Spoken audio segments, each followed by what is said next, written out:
Okay, good morning, everybody. Thank you for joining us today for our webinar with Kevin Kline. Before I hand the reins over to Kevin, I just have a little bit of past community news. So starting right about now, PASS has a new virtual group called the Diversity, Equity, and Inclusion Virtual Group. So watch for some new sessions from this group. I think the first one is a session on the 22nd of October called Identity, More Than Just a Column Property.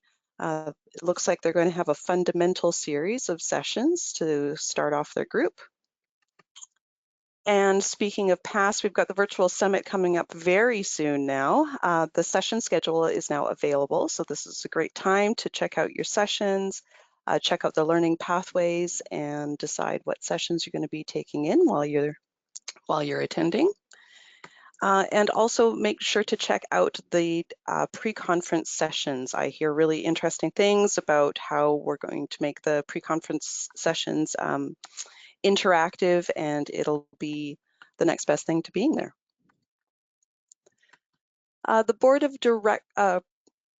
The elections are open for the board of directors, or pardon me, applications are open. So if you would like to shape the future of PASS, this is a great time to get your application in. And another thing that you can do until the middle of this month is to nominate an individual for the Passion Award. And so this is just a wonderful award that you could give to a PASS volunteer who does a lot for our organization. And the PASS Pro membership is available now. This is a new initiative launching by PASS. So there will be more content available for PASS Pro members, and so I'd encourage you to check that out. And as you are joining us here today, the Professional Development Virtual Group, make sure to have a check once in a while at the other virtual groups and see if there's another group that offers content that's of interest of you or of interest to you, and consider registering for that and getting their notifications and attending their webinars. It's fantastic free content, and it's on demand after the recordings because the recordings are placed on YouTube. I'd like to give a fantastic big thank you to Microsoft Learn, who is now sponsoring this professional development virtual group.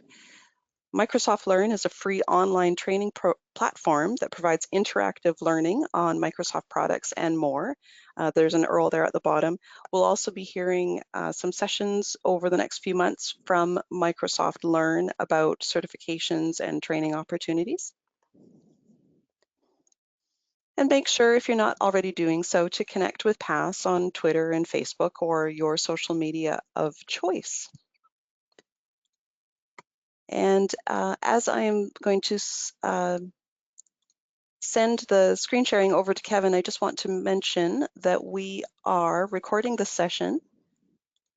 And if you have any questions throughout, feel free to ask them in the question pane, and I can forward the questions on to Kevin throughout or at the end of his session. So don't be shy with your questions. So Kevin, I think we are sharing. I should just double check. All right. And so, yes, thank you very much for presenting to us today, Kevin, and I'm going to mute myself now.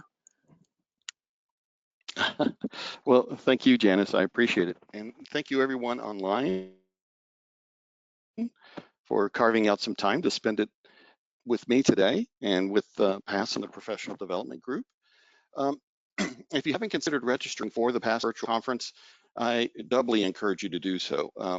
COVID-19 has been very, very difficult for every industry, it seems like, and PASS is no different. It's typically a massive, the biggest SQL Server in-person conference every year, but naturally no one's traveling. And so that's kind of hurt typical and normal attendance for PASS.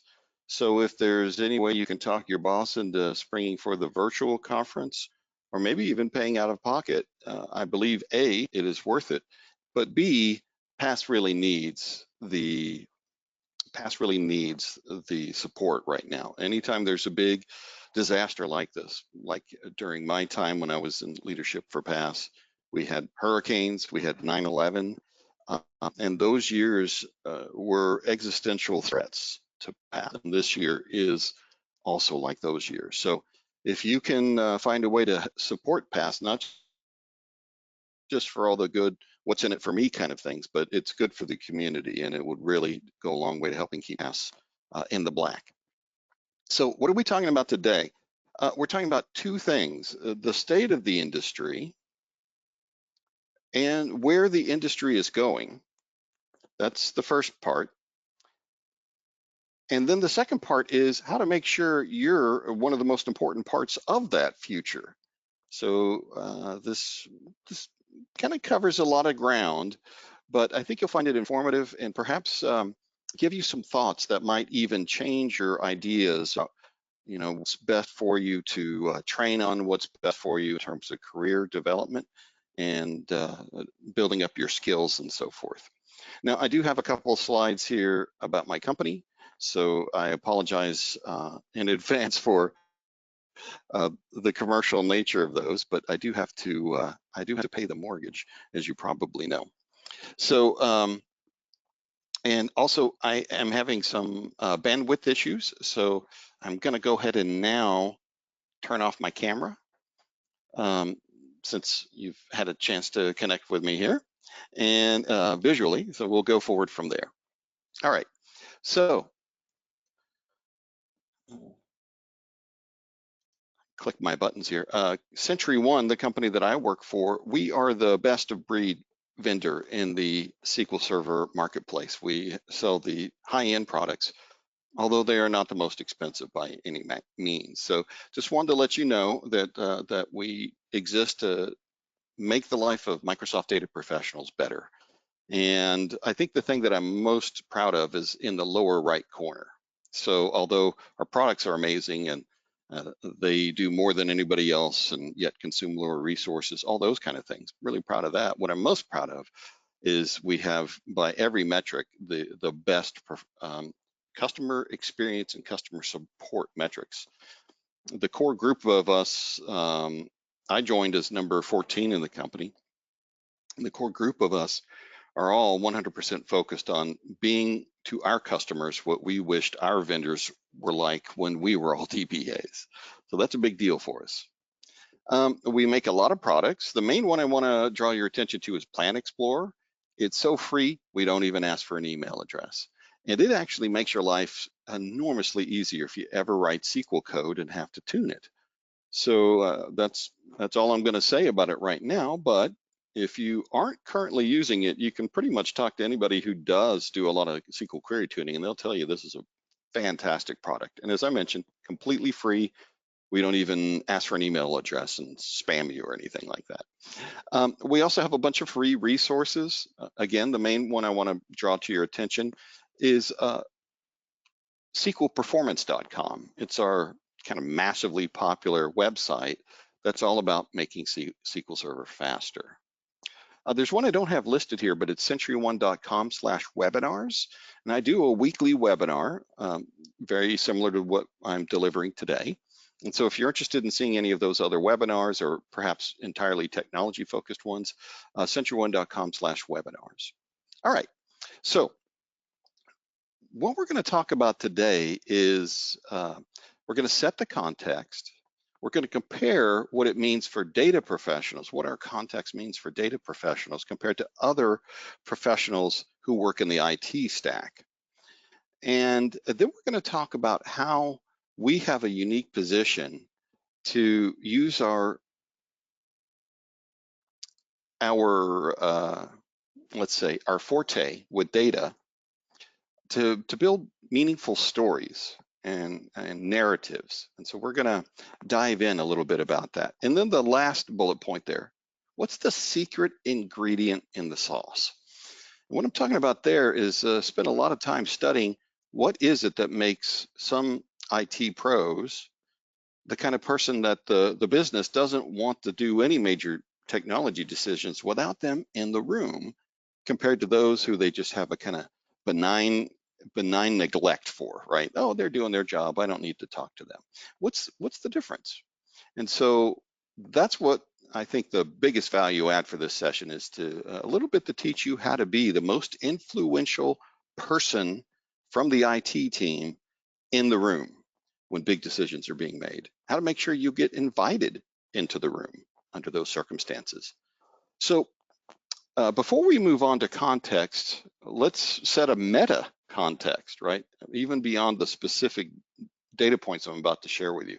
And I like to use the analogy of this guy, this handsome young man. I don't know if you've ever seen the show, but there's this great BBC production shown in the USA, very popular, called Downton Abbey.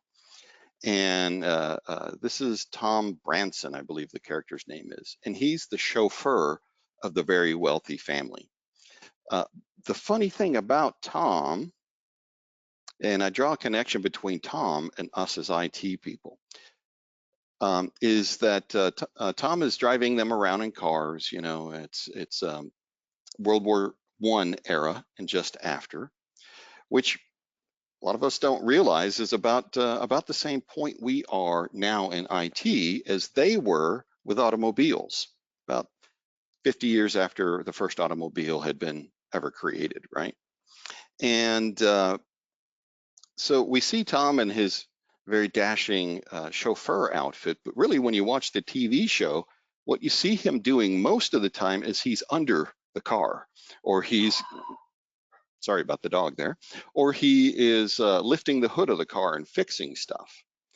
And that's kind of where we are today, in the sense that at that time, in the Downton Abbey era, chauffeurs had to spend all their time fixing the thing that they were supposed to be doing as their main kind of source of employment, which was to transport and drive the wealthy families around.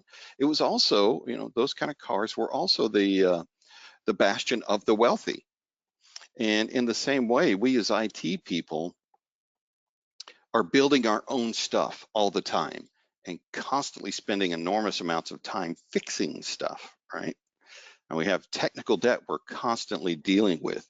And so much so that we really don't get to spend as much of our time doing what we were actually hired to do. And it's kind of the same way between then and now.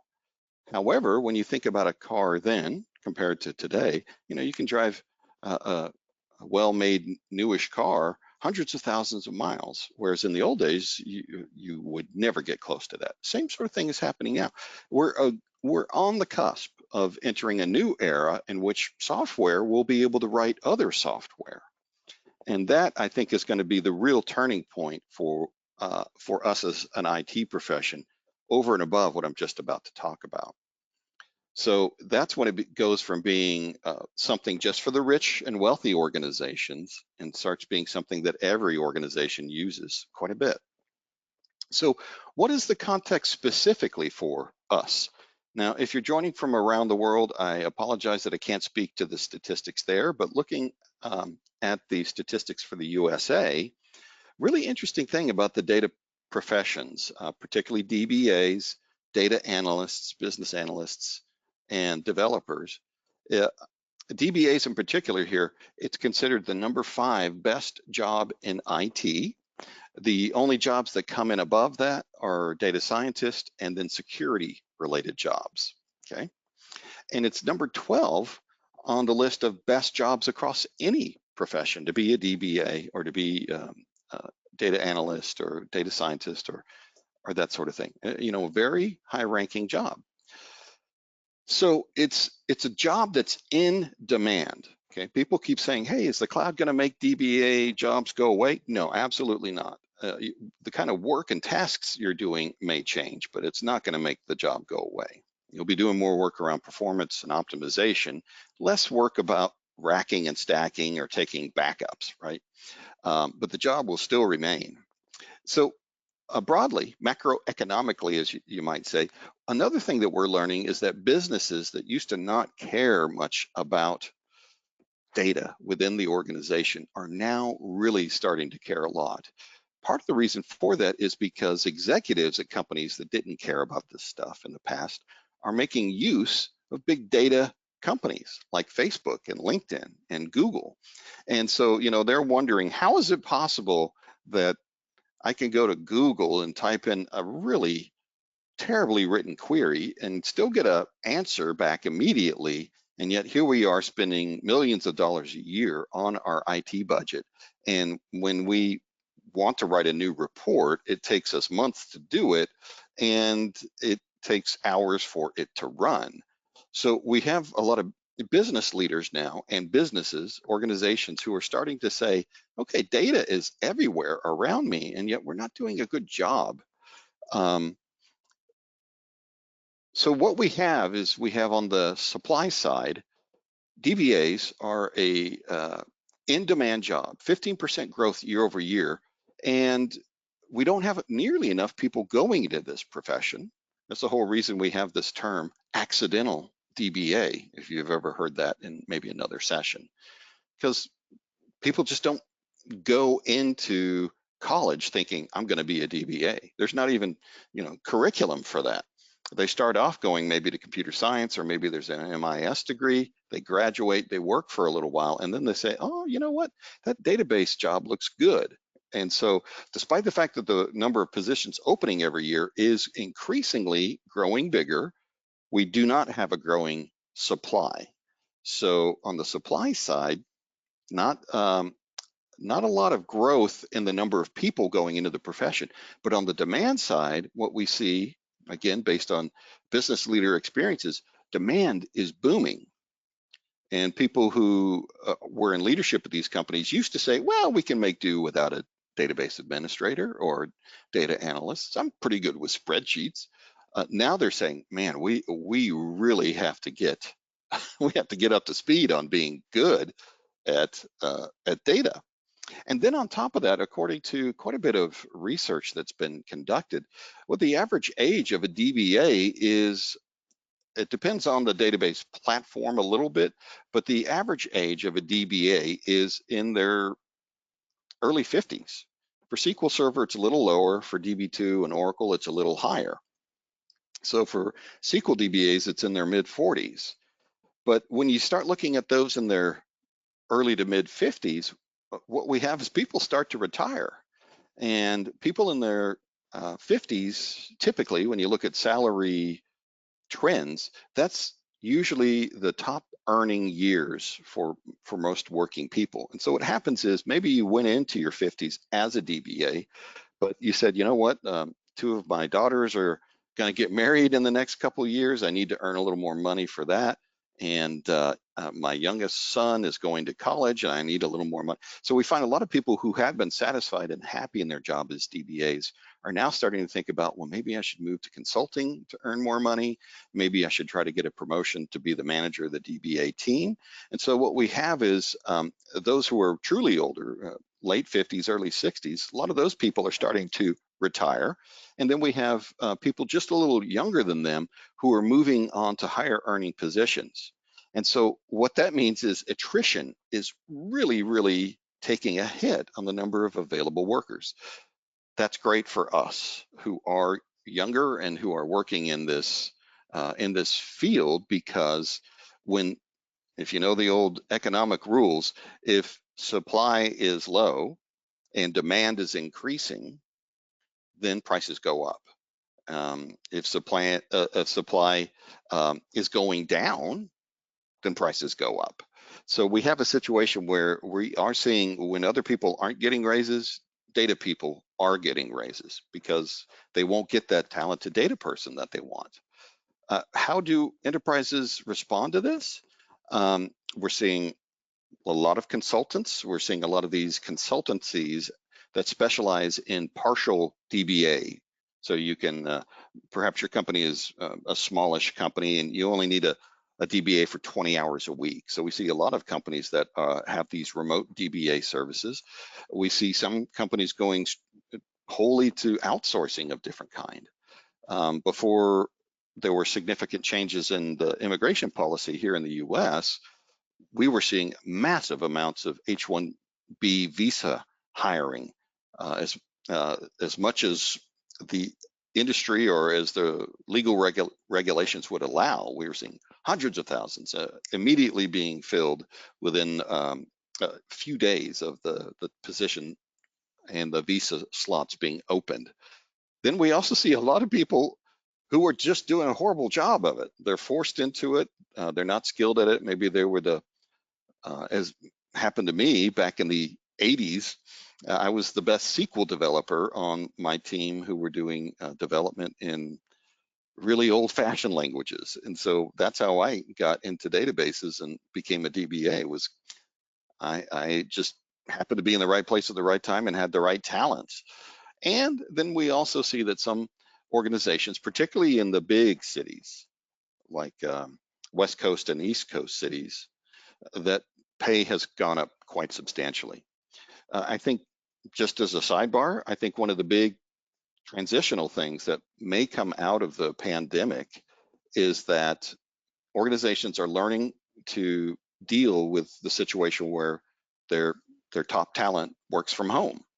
And so after the COVID pandemic is finally tamped down, I wouldn't be surprised if we see companies like New York financial trading firms who used to only hire DBAs in the greater metro area for $250,000 now start to say, you know what, we can get a really talented DBA in Omaha, Nebraska for a lot less than $250,000.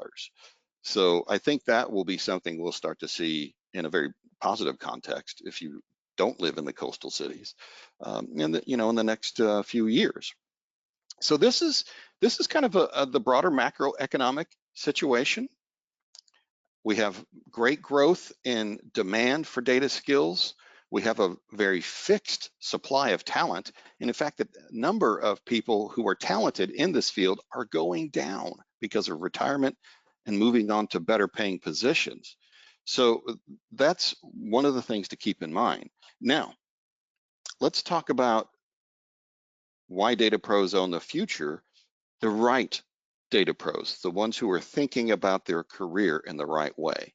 And here's the first sort of story to kind of bring this around for you, is to think about data pros compared to other people in IT, okay? Other people who are administrators or elsewhere in the stack for new applications. So let's say, for example, system admins, okay?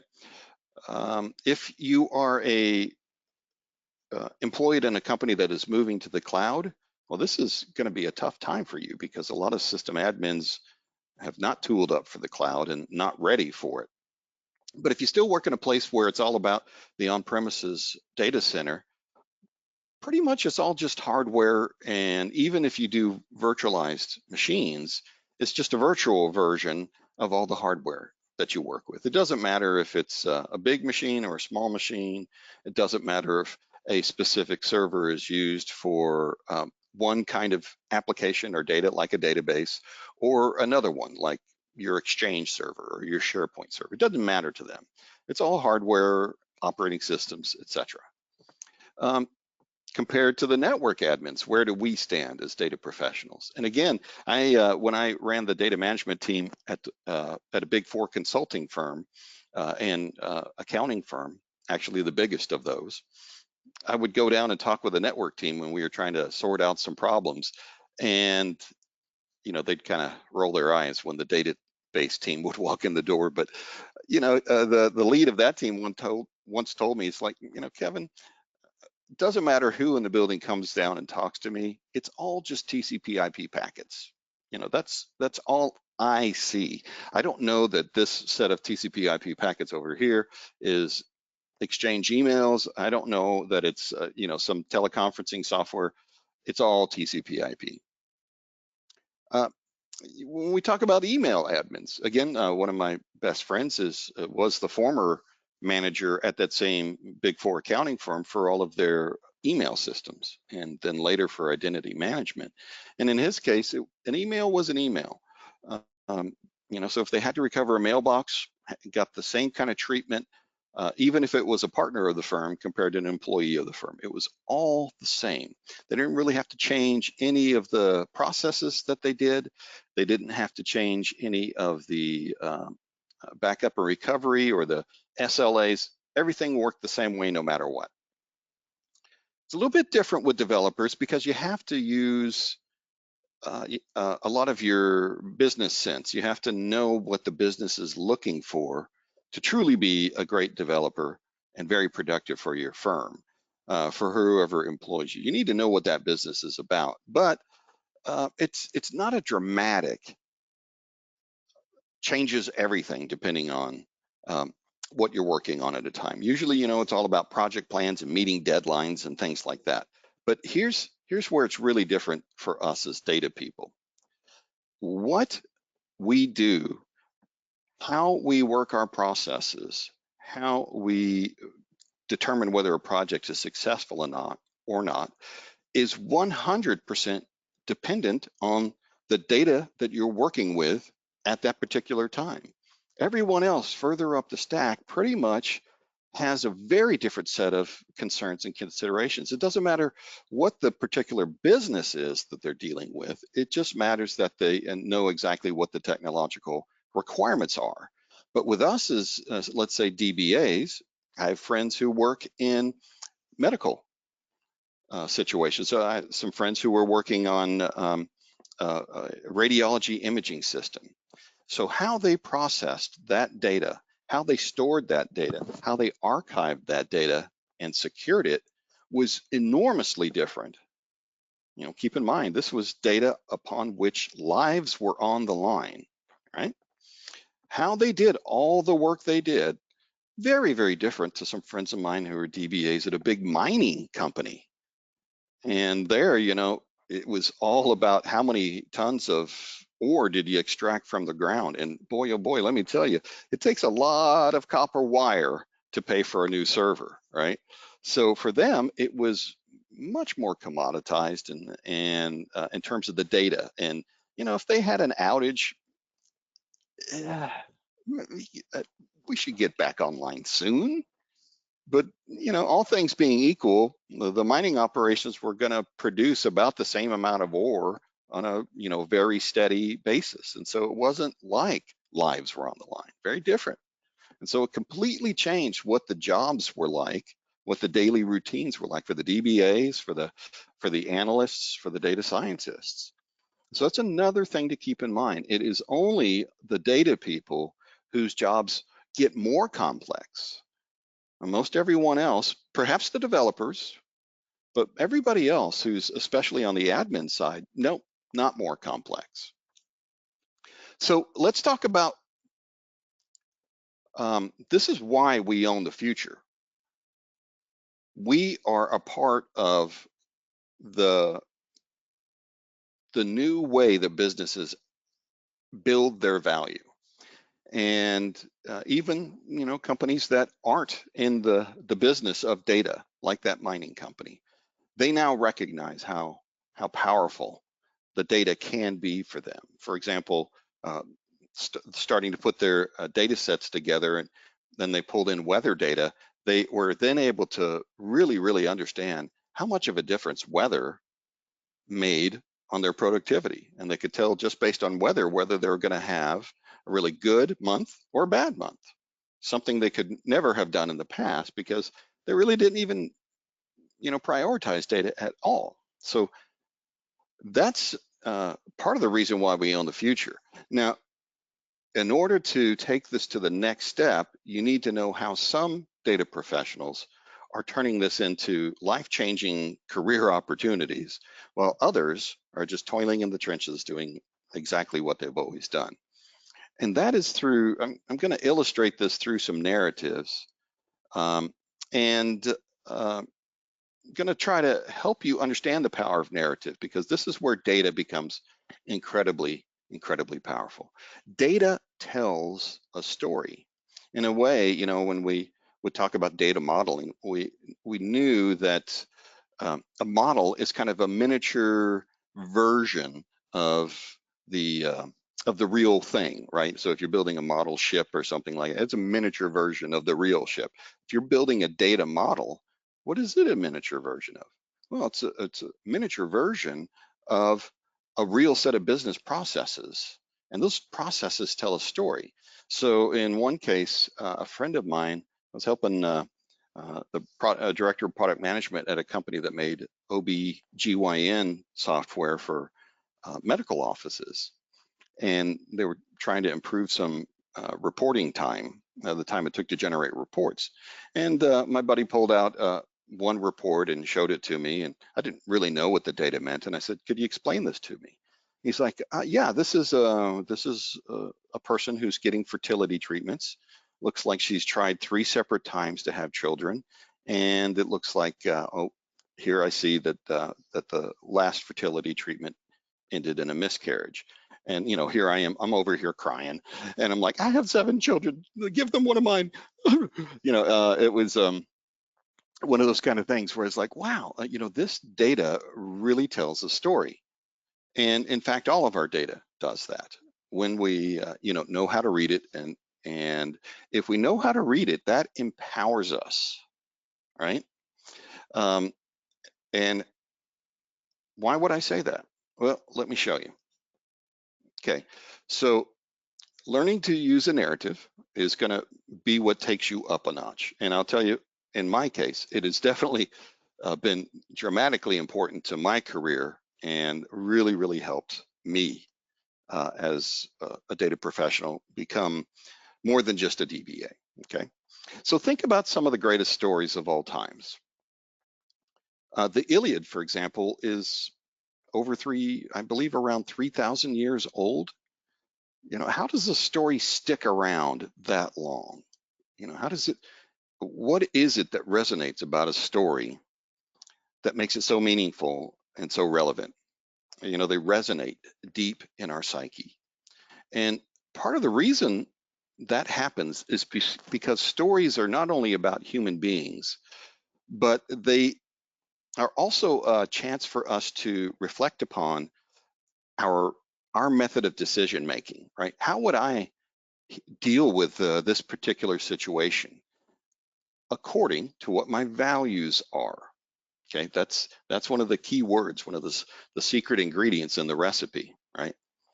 So let's talk about that a little bit. If you want to be one of those data professionals who really does own the future, I like to use the term the most important IT person in the room, the kind of person that the business owners, when they say, hey, we're going to build a 2,000 user new system, what 2 or 3 people from the IT department do we invite in to our largely business oriented discussions about this new application? So most important person, that's MIP. The way to become the MIP is also the acronym that I'm about to share with you, but with different words. You need to learn to tell stories that work. And here's how they work. The first thing about a story that works is that it's memorable, okay? If I mention from a lot of you may not know the Iliad.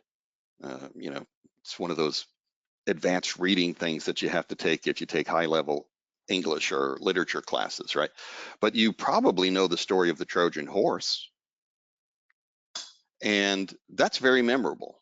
A bunch of people being concealed in what was supposed to be a gift for the gods, and the Trojans pulled the horse inside their gated walls, and the warriors break out in the middle of the night and sack the city and open the gates, right? So it has to be memorable, but then it also has to have impact. So again, using that example of the Trojan horse, you know, again, a lot of people don't know the Iliad, but damn, I mean, these guys, you know, going berserk and rampaging through a city and turning the course of a war that had lasted for many years before that moment. That's impactful, right? People's lives were dramatically changed. And let me tell you another kind of interesting anecdote that relates to impactfulness. But first, let's get that last acronym out. So MIP, most important person. To do that, you're a data person, but you learn how to tell stories that are memorable, impactful, and personal. Okay. It makes a difference for an individual person. That's, there's a hero in this story and maybe a villain. So what does it mean to be memorable? It's the kind of story that stimulates parts of our brains that are connected to emotion and engage lots of those all at once, lots of those kinds of areas of our brain, maybe even sensory areas of the brain like sounds and smells. When we have an impactful story, well, let me give you an example that actually includes all three of these at one time. So there was a time when colleges, universities who were doing fundraisers, what they'd do is they'd get a bunch of freshmen who came, joined the student body, and they'd get them to work at a phone bank and call alumni, dialing for dollars, right? And so in the 50s and the 60s, all the way up through the 70s, actually, it was the same routine. They would call and they would say, and Janice, I'm going to use your name as an example here. They'd call and say, hi, Janice, we see that you graduated in the class of 95 with a degree in management information systems. And during our annual fundraiser, we were wondering if we could count on you to contribute 100 Canadian dollars. And that's all they did it for 30 decades. I mean 30 years. That's all they did. Somebody finally came along and said, you know what? Maybe we can do a better job of this. It was actually Harvard that did this, if you're interested. And so what they did is they constructed a control group and a couple test groups. In one of the test groups, they talked about the impact. They added a story about the impact of that person's contribution should they decide to make a donation. So they'd say, hi, Janice, we were wondering if we could count on you for another 100 Canadian dollar donation this year. And we wanted to let you know, here's how we're going to spend that money. 18% of that is going to go to new buildings. 10% is going to go to new labs. Another 10% is going to go to new computers, et cetera. And they'd run through the list of different ways that money would be spent. And 5%, well, if you grew up in Alabama like I did, say at the University of Alabama, it would be 50% of your money will be going to the football program, and then the other percentages would be going to other parts of the university. And so that group actually performed a little bit better than the old-fashioned way of doing the dialing for dollars. But there was a third test in the ABC test, and that was what they would do is characterize the donation entirely in terms of a single person. And so what the caller would say is, hi, Janice, we wondered if we could count on you for another $100 donation this year. And we wanted to let you know that this year we have decided to include some new scholarships for disadvantaged students, students who are economically or socially disadvantaged. And so last year was the first year that we had this program, and we wanted to let you know that what the kind of person that this program helped was someone like Sarah. Sarah went to the university part-time for several years, working as both a house cleaner and a waitress, and it took her 8 years to graduate, and she is a shining light to our company. But now that her little sister is enrolled, with this contribution you're making, her sister will be able to go through the degree program without having to work 2 other jobs at the same time. How do you feel about making a difference in this person's life? And boy, oh boy, the numbers shot through the roof, right? They started to raise more money than ever before. So the first go at things was memorable. The second strategy they tried was memorable and impactful, but the most successful approach they used, memorable, impactful, and personal. And so we see this in all kinds of great stories. You know, when you think about Star Wars, the thing that most people will quote lines from, things like that, isn't the big battle scenes. It's Luke and his arch enemy, who turns out to also be his father. I mean, how much more personal can you get than that, right?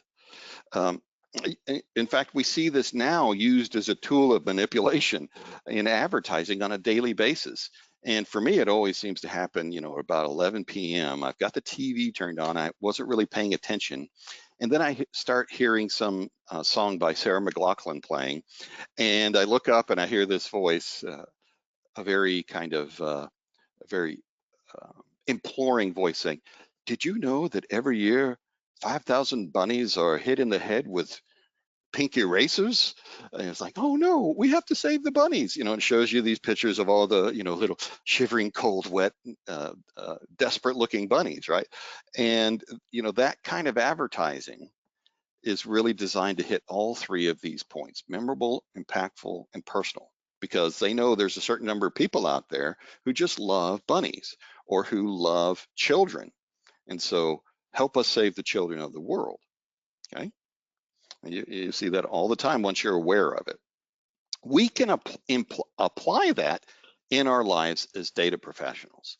And the main thing for us to remember as data professionals is we have it backwards. Data professionals think of, you know what I need to do? I need to provide all of the details, all of the logic for why I want my managers or the rest of the people sitting in this working group to make a decision. So we live outwardly kind of talking about our logic and rationality and using those means of persuading others. The reality is, though, that people choose their logic based on what their deep-seated emotional values and attachments are. Okay, and we see this in politics in the USA today. Logic doesn't enter the discussion at all in so many situations. And so if you are a data professional and you want to be the kind of person who is invited to sit at the table, then we know that we actually need to formulate our arguments and our points of persuasion around the emotional and value attachments of a story before the logic. The logic comes next to validate what we're going for with our emotional appeal. Okay, so this is the most powerful combination when you're trying to persuade people. You have the data, and then instead of just using data about the position or the point that you're trying to make, you add in your story. You don't just go with facts. Here, look at this chart. Good grief, people hate charts. That's why you're told all the time to use data visualization, or, you know, the old axiom of a picture's worth 1,000 words. So we have data, then we add our story to the data to appeal, and we make sure that the data has that MIP characteristics: memorable, impactful, and personal. And so what that provides for us is both an intellectual connection to the people that we're persuading and an emotional connection. And that really enables us to win an argument, okay? I mean, think about history. Most people have two opinions. They're of one of two minds about their history experience in their college or educational days. One group of people hate history, and that's probably because their history teacher forced them to memorize dates and facts. The other group of people loves history, and that's because they were taught history as crazy or amazing or wonderful or horrible stories that have happened to human beings in the past. And I happen to fall into that second category where I love history, but I don't care about dates, and my teachers didn't either. So that's why history became so potent for me. And it's the same way with these kind of persuasive stories that will win points for you in discussions and arguments. Is if you tell facts, at the end of the day, the best you're going to get is kind of a neutral response. Oh, okay, these facts are significant. If the other person is entirely data driven, then you could possibly win them over. But that's a small percentage of the population. Most people are not entirely driven by facts. And so if anyone you're talking to in those situations is in that category, it needs to have that emotional connection that we can find through storytelling, okay? So let me give you an example of this. And we don't have time for all three examples I actually have in the slide deck. I initially wrote this session for a 75-minute session, but since we have an hour, I'll just do one of these. And it's called, the story broadly is called The Ghost Map. And it's very, very interesting story. It comes from the very early days of understanding and manipulating and analyzing data. Prior to this time period of the middle 1800s, data wasn't really a big thing. It was all about an apprentice learning from a master. And so there wasn't, it was all kind of personal experiences. But imagine you're a citizen of England and it's 1850. Now, remember, London at that time was, if not the largest, one of the three largest cities in the world. England also had an empire upon which the sun never set. You know, their holdings were all over the world. They were making money from every single one of them. And the city of London itself in 1850 was the most enlightened, most educated, most productive workforce anywhere in the world. It really was, you know, kind of the jewel of the urban landscape, if you will. However, this was, you know, well into the Industrial Revolution. So even though it had the best railways and industry and energy sources and research institutions and Navy and Army and commerce, all that stuff, the city between 1750 and 1850 tripled in size. And the Industrial Revolution led to, and that kind of massive urban growth led to some really massive changes socially. And things like land use was completely changed, fast rail transport. People had leisure, which was unknown prior to that, or not as well known prior to that. And so all of those things came together to cause some massive new problems. The first was that sanitation, okay? So here we are talking about germs in this era of pandemic. Well, at that time, the city had an Elizabethan, you know, under Queen Elizabeth I, sewage system. And it literally had a few places in London from which whatever you put in to the into these water tunnels or what have you, sewage tunnels, it just dumped it straight into the Thames River. And that was also where everybody drank. And so you would have places here like Blackmore Cemetery where tens of thousands of people were buried, and it was constantly flooding, and also flooding with sewage water, right? And so kids were playing in it every day, and people would go down and wash their clothes in this water, and people would draw from this water. You had also another interesting thing going on in the city, in that every block or two had its own butchers. They had their own farriers who were horseshoe professionals, I guess you could say. They had their own liveries and stables. And so there was filth and trash everywhere in London. In 1850, as I mentioned, there was something they called the Great Stink, where the city began to stink so badly. Again, they had things like between 10 and 40,000 animals every day coming into the city, being butchered, you know, sold for food. You had all these animals who were making their own waste, all these people making their own waste. They had professions. that were all about dealing with human waste. They had jobs with names like night soil men or cozy mongerers or toffers. And they each had a specific job taking care of all of the filth, right? And all of that filth typically would go straight into the Thames River. And so, as you can guess, when you don't know about public sanitation, with an asterisk on that statement about current leadership in the USA, when you don't know about current sanitation, what's going to happen? You're going to get sick is what's going to happen. Now, the leading theme, the leading idea for what made people sick in 1850 was something called the Miasma Theory.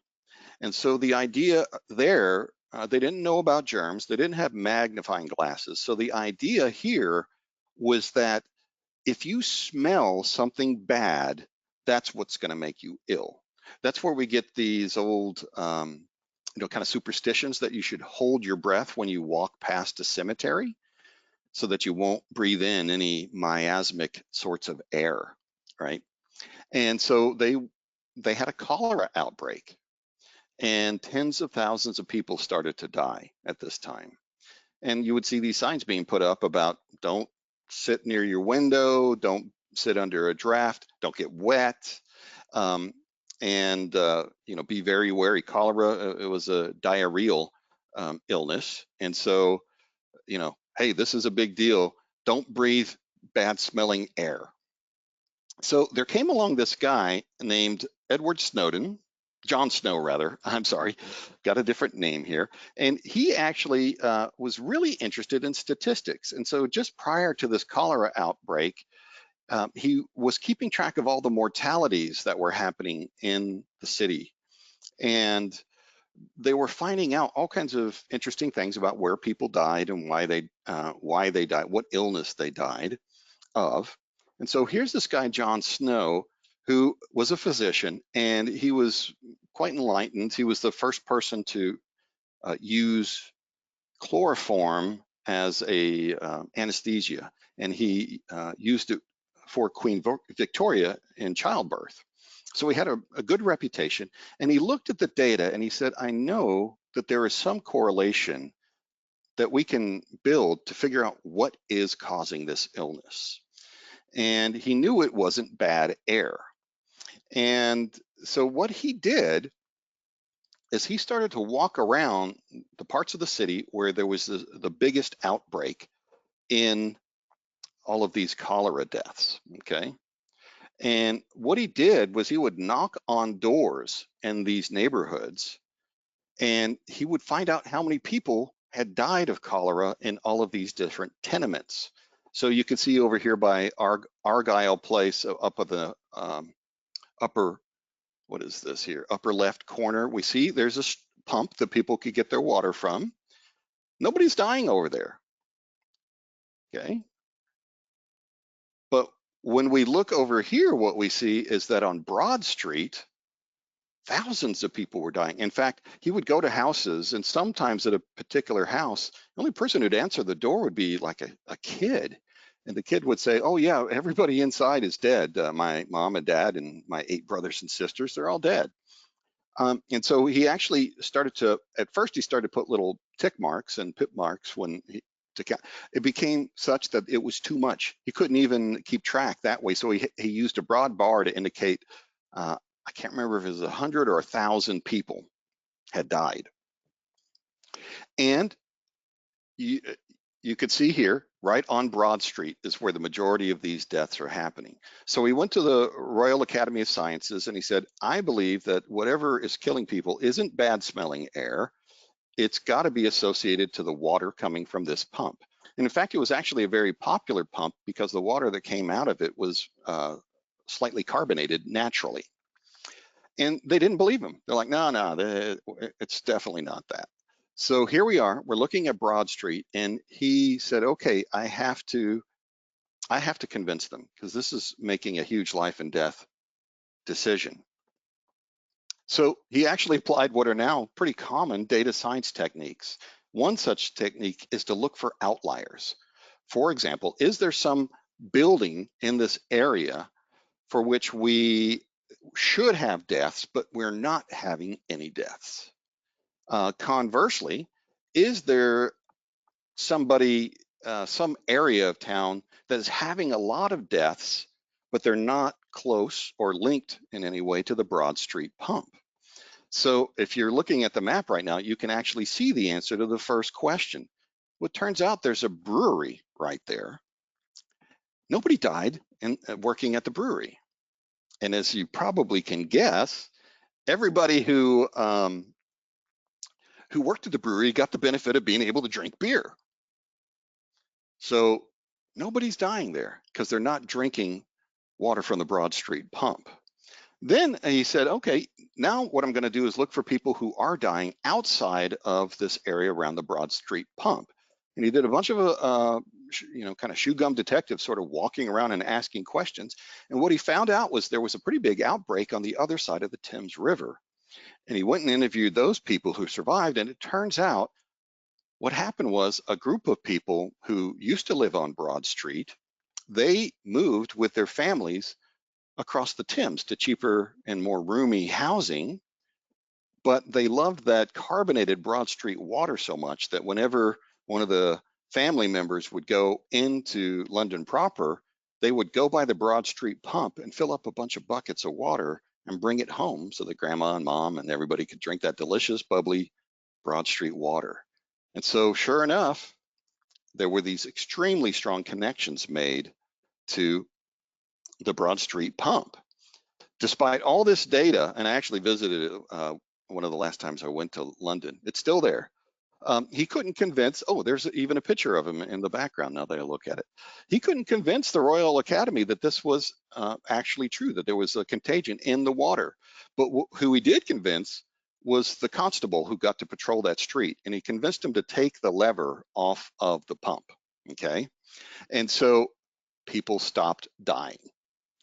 And he never lived to see his amazing data analysis prove that he was right. He died of a brain hemorrhage at the age of 45. But the model that he made for us in terms of the ghost map, and also about his theories about water, actually are a kind of a prototype of what data science would later become.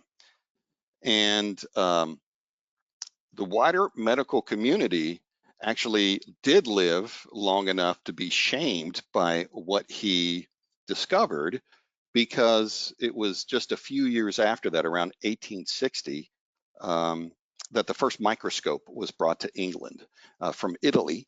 And people were shocked that there were living things in that water.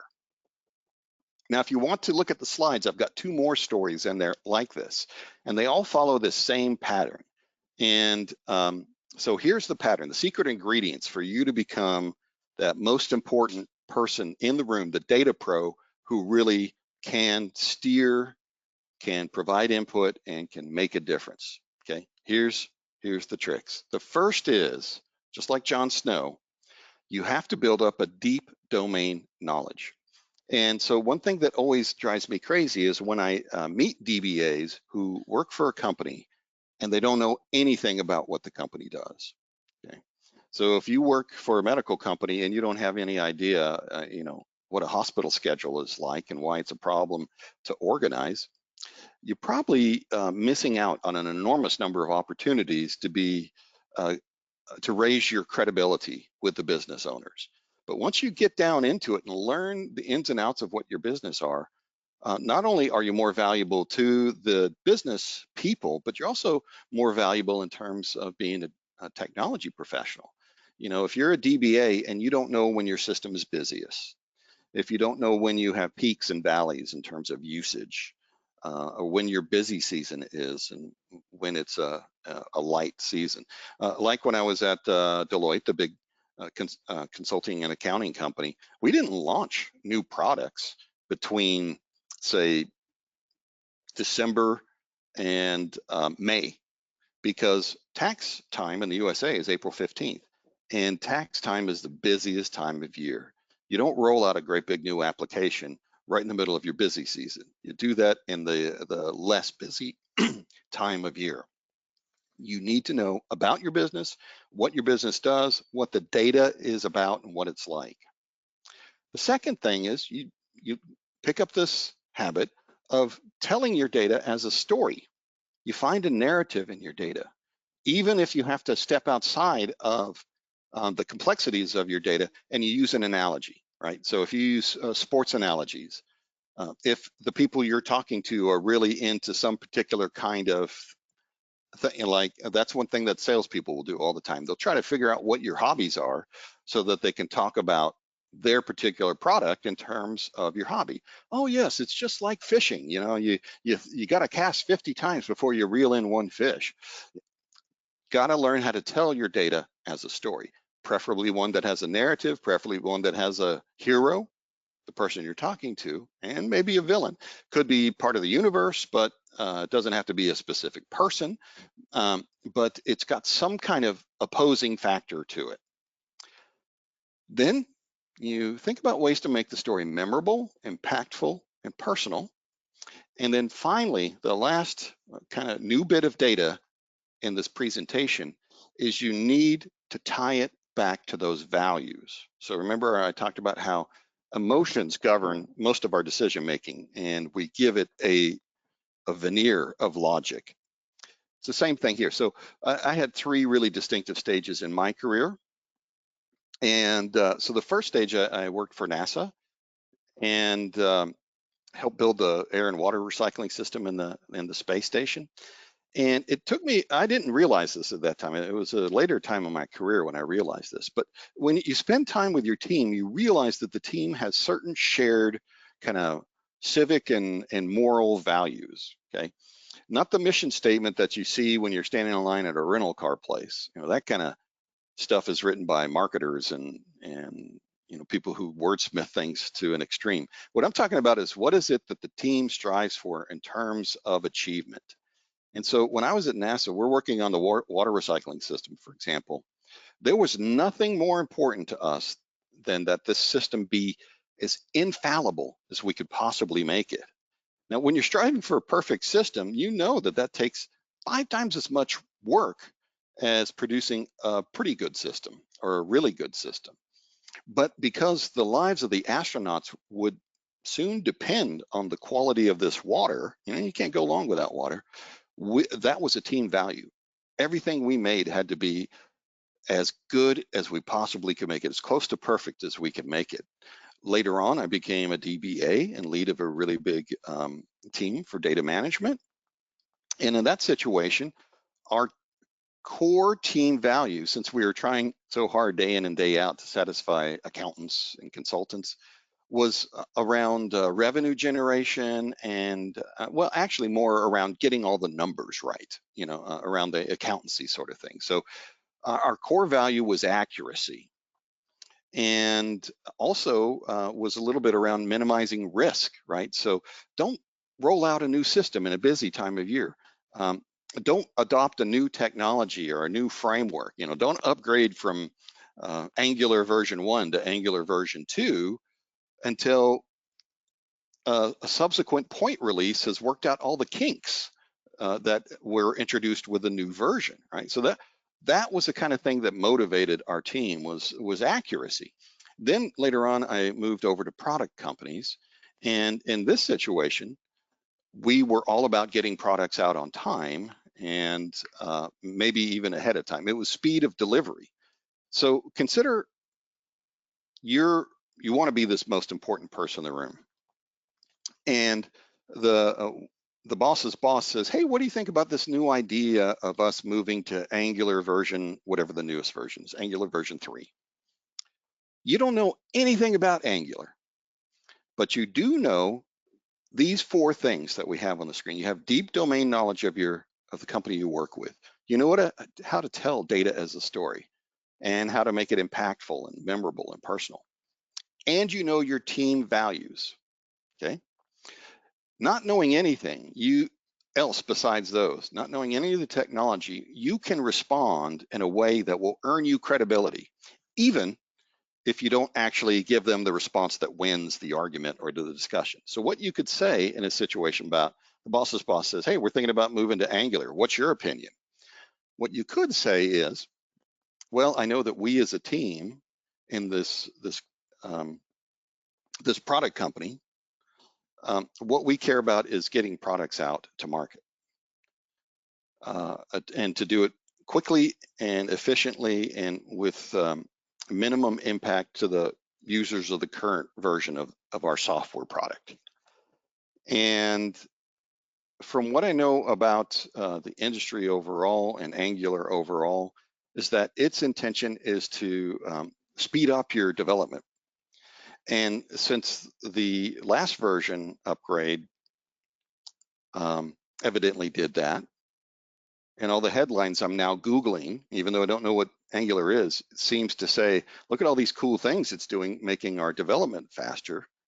Well, then I think this is a really good idea, because at the end of the day, our biggest team value is speed of delivery. On the other hand, if you asked me when I was at NASA, hey, should we upgrade? I would do the same kind of process. I'd do a Google search and I'd say, oh, you know what I'm seeing? It's pretty buggy. And I don't want a bug killing or making one of our astronauts sick. So there's no way I would recommend us going to Angular, this new Angular upgrade, or JavaScript or Node.js or whatever it might be. If you tie it back to the team values, even if you're voted down or people decide not to move forward with what you recommend, they will give you credit in the tally board in their head saying, well, that was a really good suggestion. We didn't turn out to go with it, or we did go with it based on that suggestion. And you get even more of those kind of points in your head, okay? So let's recap. The first thing to remember is that there really aren't IT problems. There are human problems that we choose to solve by applying IT to it. And so when we remember this kind of overarching idea, then we know that the asset of data can be used to explain things in human terms, in terms of emotions and values, and that it's undergirded by the data, right? So if we use our knowledge of the data to turn it into a story, then we can combine that emotional heft along with the logical support that can help convince people of the right opinion. The best kind of story to build is one that is memorable. It's got a climax to the story, if you will. It's impactful. Things after that kind of climax are remarkably different and have made a big impact than how they were before. And it's personal. It has an impact on persons or a person, okay? Think of all those Society for the Prevention of Cruelty to Animals commercials that you see, or Feed the Children kind of commercials you see. That is an MIP story. Learn about your data. So if you normally don't care about your data, learn about your data and what it means in terms of emotion, in terms of storytelling and narrative. And MIP, most important person, memorable, impactful, personal stories. So with that, here's my call to action. Send me an email at kkline@century1.com. I'm on Twitter, Facebook, and LinkedIn at all of those addresses at KE Kline. I'd love to connect with you. And I know I've gone about 5 minutes over what I think we were supposed to do, but I am available if you have any questions. Janice, if any have come up in the, maybe in the Q&A or in the chat panel? Well, luckily not yet, because I'm going to have to stop the recording here pretty quick. So, but before I do, I just wanted to mention that I posted the link to Kevin's slide in the chat. Kevin, you'd mentioned earlier that you have a repository on SlideShare. Yes. Yeah, so that link is in the chat for anybody who wants to grab that. And Kevin, thank you so much for presenting to us today. That was some really good stories. I like that. Well, And it's a good thing and nobody came and asked me for $100 that many times, because I can tell you I'd say no. I'd say no. That's right. Yeah, folks, as I mentioned, the slides has a longer form to it. If you want to get more details, also, I'd love your feedback. I'm trying to improve this, so if you feel like it'd be better shorter, or if I narrowed the focus or anything like that, I'd love to hear your thoughts. So look forward to hearing back from you all. Good. And just a couple points. There's just folks in the questions just saying thank you, and that they appreciated the session. So just wanted to pass that on to you, Kevin. Oh, thanks so Okay, much. everybody, have a great rest of your day. I'm going to stop the recording, and we'll see you at our next virtual group. Bye. Thanks, everyone.